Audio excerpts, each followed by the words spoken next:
episode 498 of This Is Whole Life, where every week we dig a little bit deeper into the message and the things happening in and around Whole Life Church here in Orlando, Florida. Typically, you will find that there are four of us. This week, there's just me. It's a solo Randy week, and that's okay. It is Christmas very, very soon. It is that time of year when, people are coming into town, out of town, traveling, holidays, all that good stuff. And you know what? Christmas is just around the corner.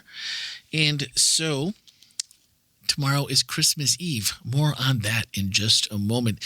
So this week, we're talking about overflowing gifts. And if you'd like to hear the message that the things we're going to talk about today briefly are actually taken from, it is on our sister podcast, Speaking of Grace. If you swipe up in today's show notes, you will find a link to Speaking of Grace, episode 291, Overflowing Gifts. Praise is the title of that podcast, where you can hear that message again that we are basing this off of. Typically, Ken Wetmore, our lead pastor, Melanie Bachman, our worship pastor, and Lucas Morais is the other half of the communication team. My name's Randy, and I'm the communication director here at the church.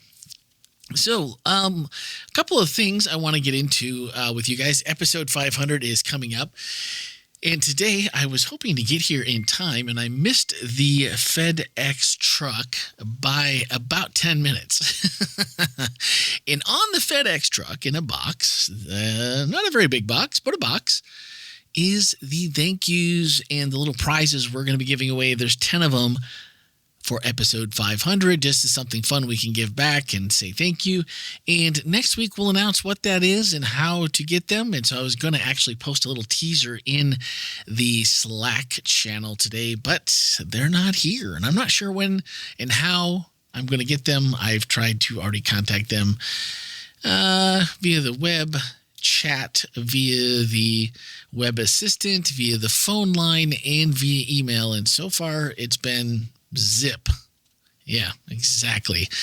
FedEx 4, Randy, nothing. So at some point, we'll get our hands on those. And as soon as I do, I will post those in the Slack channel for you guys to get an idea of what we're talking about, of 10 of these little things that we're going to be giving away.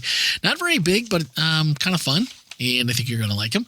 So we'll figure out what that is going to look like for getting yourself entered to win one of those. And we'll let you know. And if everyone else likes them, maybe we'll make them available. We've been looking at some new ideas for our merchandise store. So who knows? Maybe we can make that happen as well. All right. As Ken and Lucas mentioned last week, I was not here. Unfortunately, I was with my family at Arnold Palmer Hospital for Children. My youngest, Emily, was, after being sick since the beginning of December, had gone to the doctor a couple times, and everything was fine, just the flu, and not getting better. Back to the doctor, and a fast ride in the ambulance from the primary over to the ER at Advent Health Orlando. No room in the NICU for us, or the ICU, excuse me.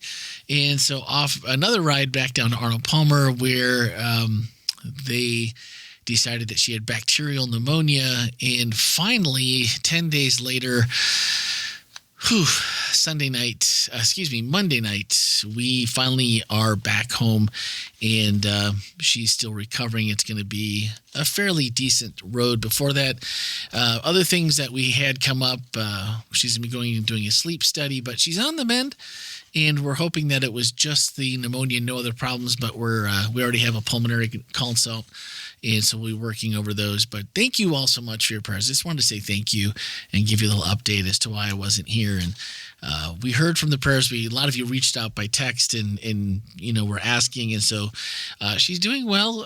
Mom and Dad are tired. I did a little honeydew project this morning, and partial, and this afternoon, and I'm ready for a nap. It's time. It's about time to go home and take a rest.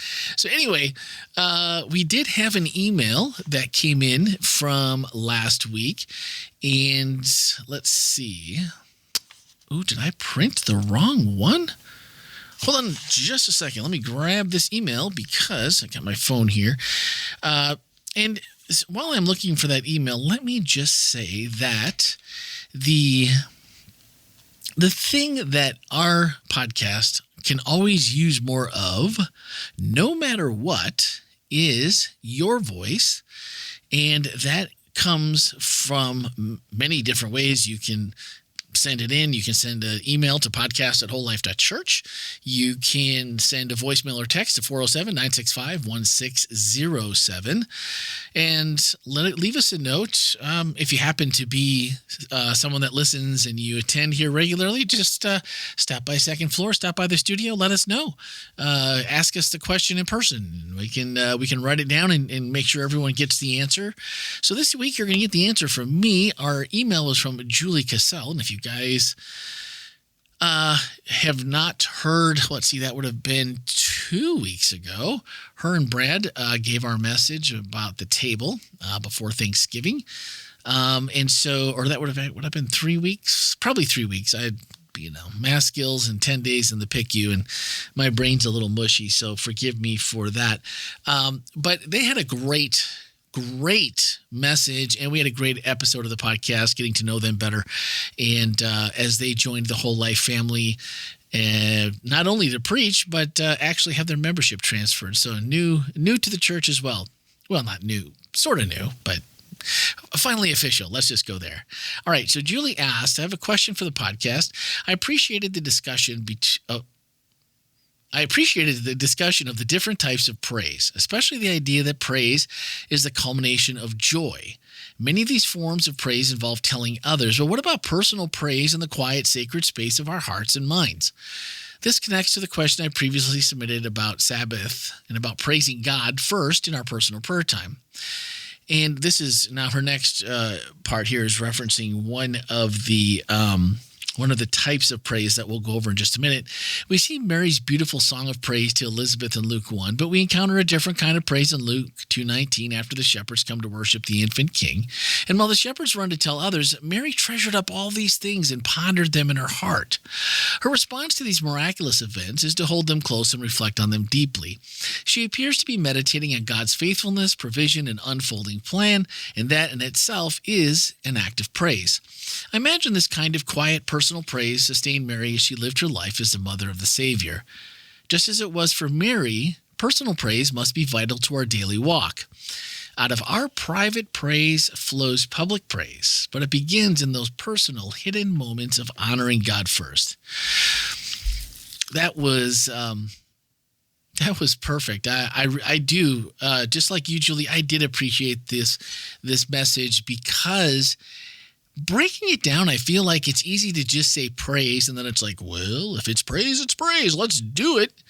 Without giving the further or the more concentrated thought on the different types of praise. And it makes total sense when you break them down and you start to think about how those are different. But also the personal praise in the quiet, sacred space of our hearts and minds. That is maybe the most toughest thing for us to do, and I'll just speak for myself on this, in that it really is difficult to find quiet time. And depending on which, maybe even what phase of your life, if you're single, do you have kids? What kind of job? Do you work alone? Do you work in big groups, in big spaces, in crazy places, maybe in retail? I mean, I don't know. But when you think about how much time you have that's simply quiet, and maybe I'm thinking about this because this is my last 10 days and last couple of weeks where everything has seemed really heavy and really chaotic. And when we got to the hospital, one of the things they wanted was for Emily to keep her O2 at a certain level while she was sleeping in order for us to go home, meaning that enough of the antibiotics had worked.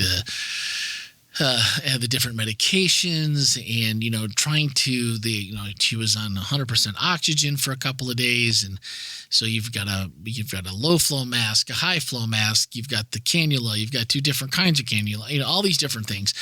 And you're trying to sleep. And I'm, by the end of the time, Dad and Mom, but I won't put that on my wife. I'll just take ownership of it. Dad was angry to the point that it was literally driving me crazy, because the thought of trying to sleep while there's alarms going off, there's beeping going off, someone's coming in your room, every so often to, check vital signs and do this, check to see if you need anything, can it pick up your trash? I mean, it's mass pandemonium, and they're like, well, she needs to sleep. And it's like, yes, exactly. How exactly is one supposed to do that with all these interruptions? And I feel like when there was quiet time, it was like, oh my gosh, this is golden. How do you get that when where you are, and that's just life, and your life happens to be this chaotic?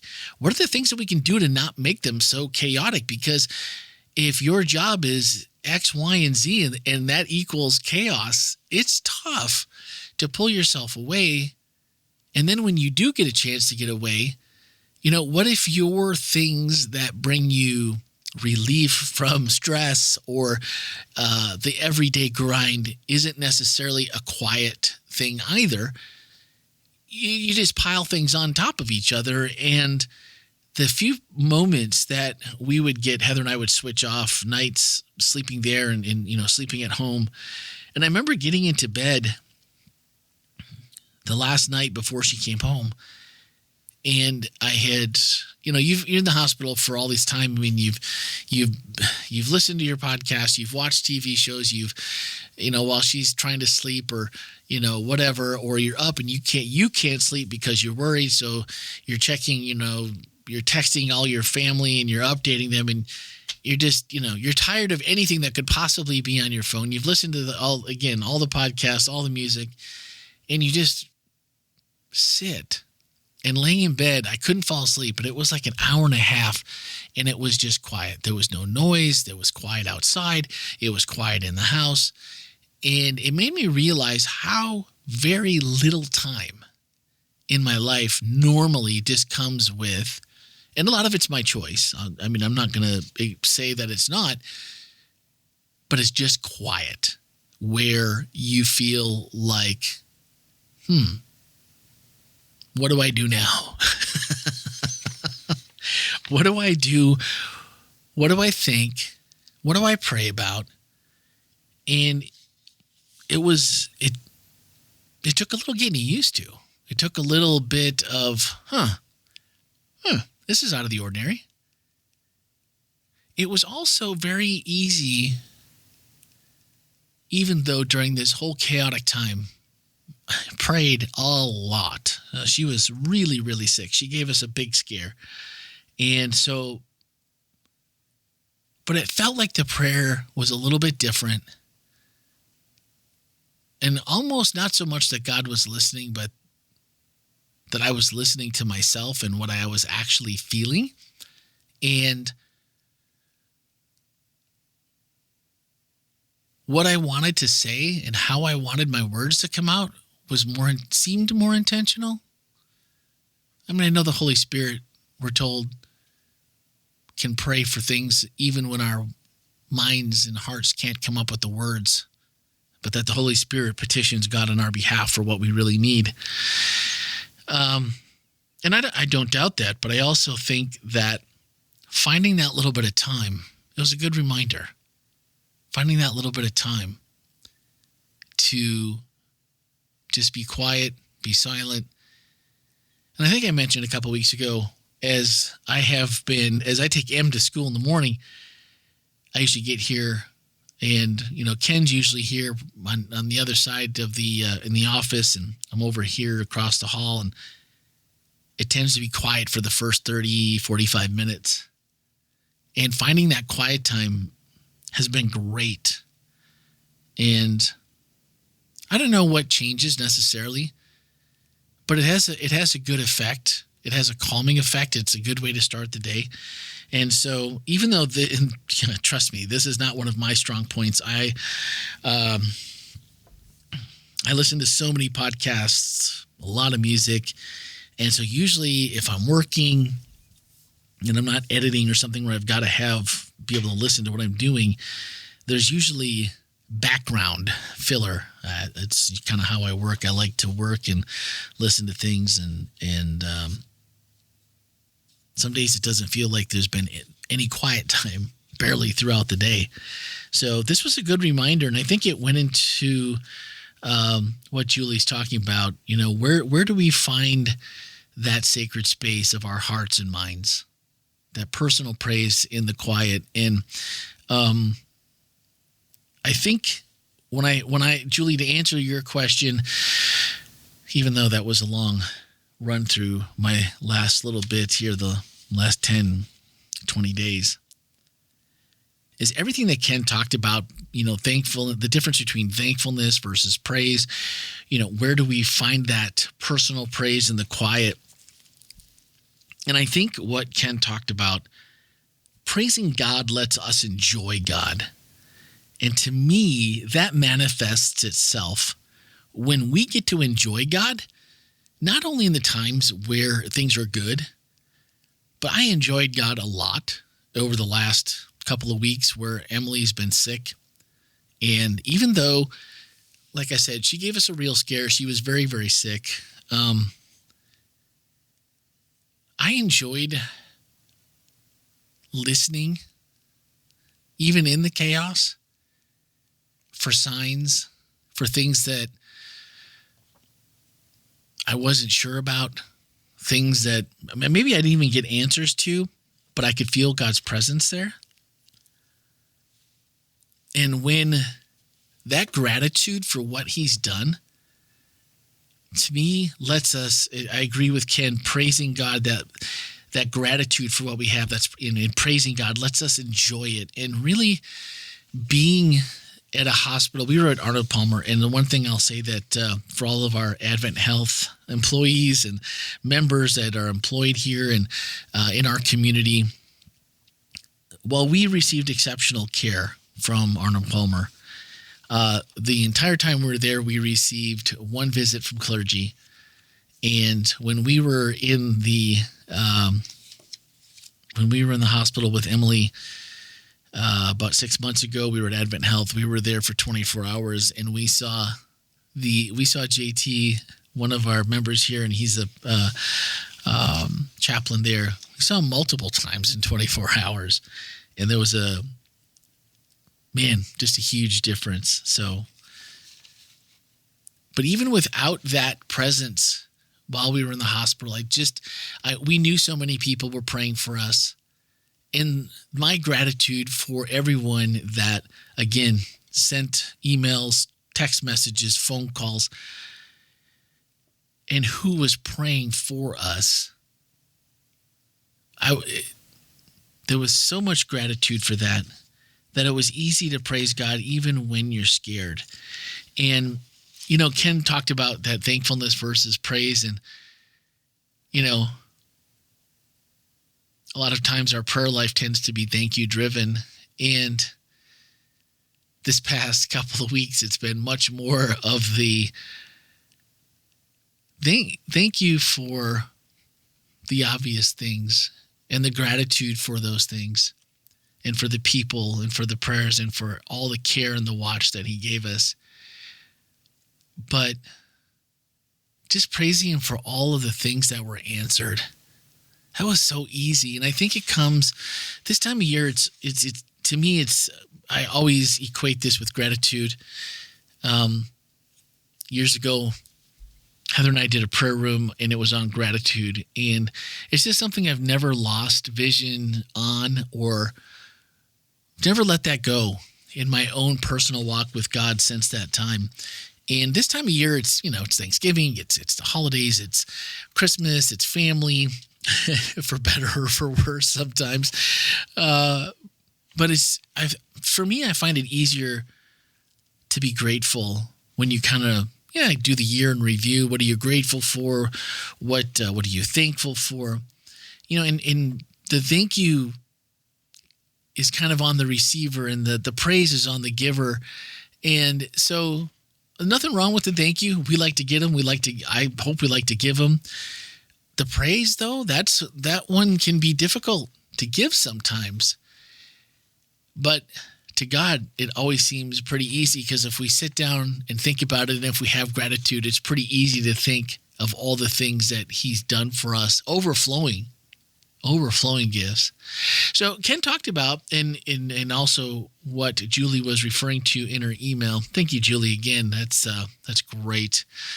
I love the introspective part of that. And this really helps in what she was talking about.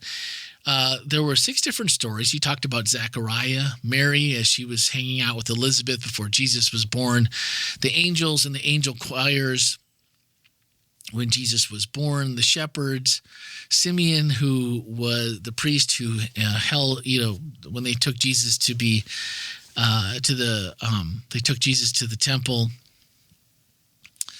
and then Anna. So we have the Zechariah's praise was the prophetic praise, which basically, to me, this is the gratitude part. It relies on the things you know from your past that give you confidence that, hey, God's done it before, he'll do it again. And that one, I kind of like that one. I never thought about it as a prophetic praise before, but just knowing that in the future, whatever God's done, he's going to do it and more, and he's going to do it again in the future. And the Mary and Elizabeth, the subversive, revolutionary praise. I'm like, ooh, revolutionary. And that just changes the world's power structure, and it makes sure that in God's kingdom, and everything is equal. Those that are on top or on the bottom, it just puts everything in the proper order. The angels was the praise of declaration, and praise and peace for people. Right? And Ken reminded us that who's my neighbor? Yeah. That's just kind of everyone. It's the people that I don't agree with. It's the people that I do agree with, people I don't like. Maybe people don't like me, people that don't vote the same way as me. All kinds of those different things that make you sit back and go, that's right. And really, when it comes down to that, if you're grateful and you have gratitude, when you share that, and you wish that for everyone, you pray that for everyone, it makes you feel good. It makes people want to know why you're so happy and why you would wish things for people that maybe others might view as your enemies or people that don't like you. It's definitely one that's not always easy, but keeping that in mind with that praise of declaration, I thought really was one of the stronger points in the sermon. The shepherds were the praise of witness, recommending God to anyone. And I know that's supposed to be part of like how we live our life every day. And, people will wonder why maybe in the face of adversity, overall, you're doing pretty well. I don't think the doctor come Saturday morning thought I was recommending anything but me and my daughter and my family going home. And, you start to think about these different types of praise, and makes you think, how did my gratitude and how did my praise, the resulting praise from that gratitude, how did that come across in certain ways, in certain times? And that probably wasn't my shining moment. But God's not done with me yet, so we'll hold on. Simeon the priest was the praise of fulfillment. God keeps his promises, things that were, when God says he's going to do it, he will, he's going to. And that can be something we can always rest on. And then Anna was the final story, and the praise of proclamation. Like, God has done this amazing thing, and you need to know about it. And I think maybe the most powerful for us is when God comes through and does something. Maybe something we asked for, maybe something maybe something we got that we didn't know we needed, or something it happens to somebody else. And when it's not you and you're a little more distant from it, you can kind of see the whole thing unfold and go, whoa, that was God really working this out. That was God just coming through in a big way. And if more people understood the way God came through, they would want the same for themselves, right? And so all these 6 different types of praise, the prophetic praise, the subversive, revolutionary praise, praise of declaration, praise of witness, praise of fulfillment, praise of proclamation. It was a really cool way, and Ken listed a bunch of supporting things from theologians and different people in the different verses in the Bible through these stories.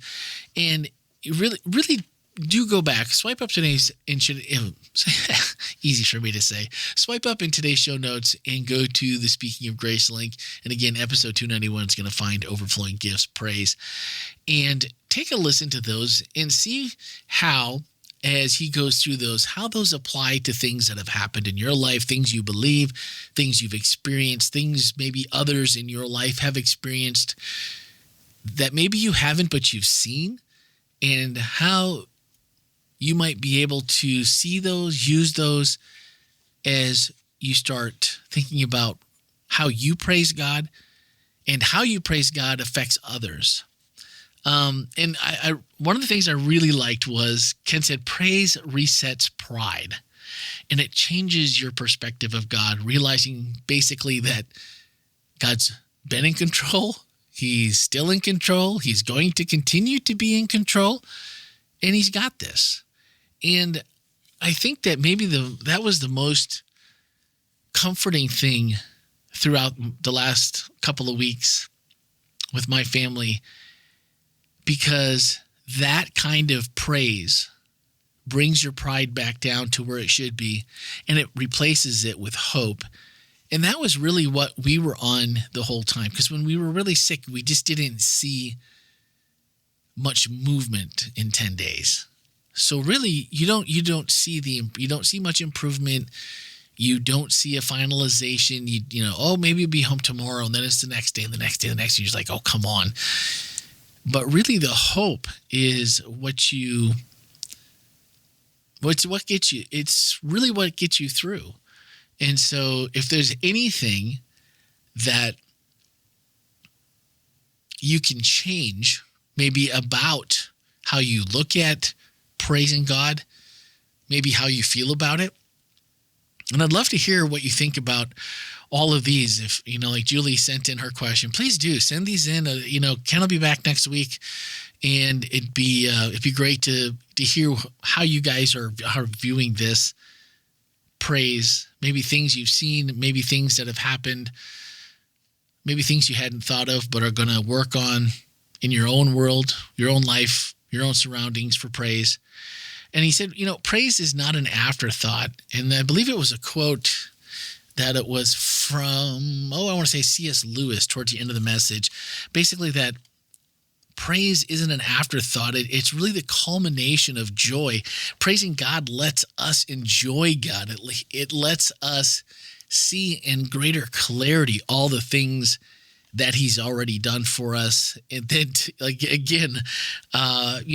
that prophetic praise. I'm already enjoying God because I've seen his goodness, his love, his mercy, and his working in my life already.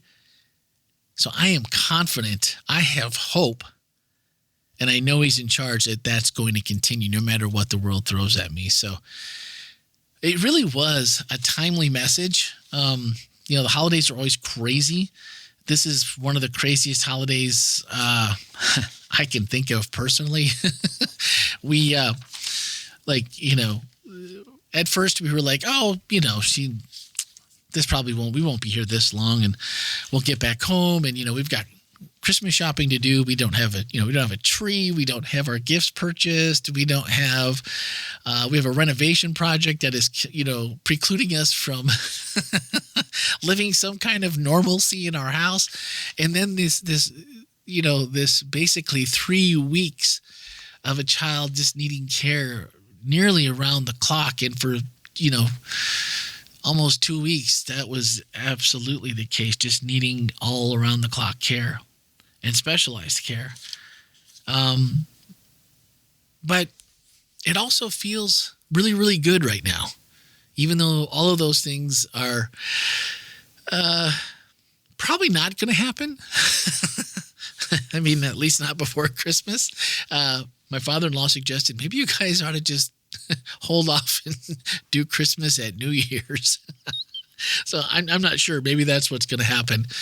But I'm not feeling, just speaking for myself, I'm not feeling anxious. I'm not feeling, other than just being just worn out and tired from just not getting sleep and, obviously worrying. Even when we trust, we still worry just because you don't know, it's human, but feeling in a pretty good place and not really worried about any of those things. So, just keep praising and just keep living in the gratitude. That's it. Okay. Don't miss the message. I already went over that. You'll find that in Speaking of Grace in today's show notes. Also, if you haven't joined the Slack channel, do that because, again, we're going to be revealing what we're going to be giving away for episode 500. We did have some plans for episode 500 that are probably going to be delayed a little bit just because I'm not going to have time with being gone to get all caught up before we have 2 more episodes or, so we'll see how that goes. But one thing I don't want you to miss, if you guys are local, and we'll also be streaming it. Last year was the first year that we streamed it. So even if you are a part of our online family, or you're local but you're traveling for the holidays, don't miss the Christmas Eve candlelight communion. Even if you're on the road, you're visiting someone or wherever you are, pop that iPad open in the middle of McDonald's if you need to, wherever you might be, and invite someone to join you. Candlelight Christmas Eve communion has always been my favorite, absolute favorite time every year here at Whole Life, even going back to the Florida Hospital Church days. It's always been something that felt like was missing from church. Like, Christmas Eve, if we're celebrating Jesus' birth, it just, I don't know. It's a special program. It's always pretty well attended. Last year there was a lot. Last year we streamed it as well. So if you are into here local the church will be open tomorrow at 5 p.m. On Christmas Eve. It'll be 5 p.m. Well, we'll have foot washing, which is a tradition in the Adventist community that goes along with communion. And so if you'd like to participate, that'll be open at 5. And then I believe it'll be 6 p.m. The program starts. And always you're saying, well, what do you mean you're pretty sure? Well, you know what? It has been a bit since I have gone to Whole Life. Here, I'm typing it on my phone, wholelife.church/events. Let's see what happens. We've got our Christmas serving opportunities all the way through December 31st. Oh, here we go. Christmas Eve candlelight communion. That's at 5 p.m. Let's open that up. So foot washing is from 5 to 6. Candlelight service is 6 to 7. So if you're coming just for the service, come, get there, a little before 6. Get in, get comfy, get a good spot, and but if you do want to participate in foot washing, you can come anytime after 5 up until 6 p.m. So, again, don't miss that one. That is one of my absolute favorite things that we do and programs that we do here at the church. And then, January 3rd, it'll be coming up is our new theme launch for the year. Of course, this year was the year of overflow. This year is going to be, 2026 is going to be greater things. I don't know if we've announced it anywhere yet, but guess what? I just did here on the podcast. So now you'll know. And there'll be lots of cool stuff to do to get ready as we continue on into the new year and ring that in. Let's see. Anything else? I'm just taking a peek to see if there's anything else upcoming. There's some other things coming up, but those are a little bit further out into January, so we won't mention them here. But so, yeah, we just every year, it just when Christmas comes and we think about it in the holidays and Thanksgiving and think of all the things we're thankful for. And I am thankful for you guys. I am thankful that we are headed to episode 500. which in the podcast world, that's a lot of episodes. It's a lot of episodes. It's a lot of fun. And I love the fact that we have dialogue together.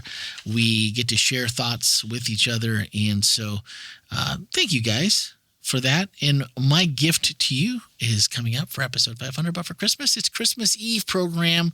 Here, that is our gift to you. Please do take advantage of it. No matter where you are, it's available for all of us.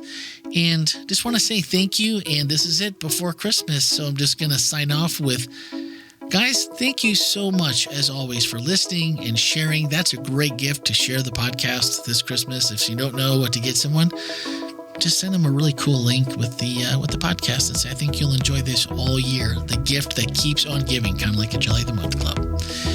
So guys, thanks for listening. Have a great week and Merry Christmas.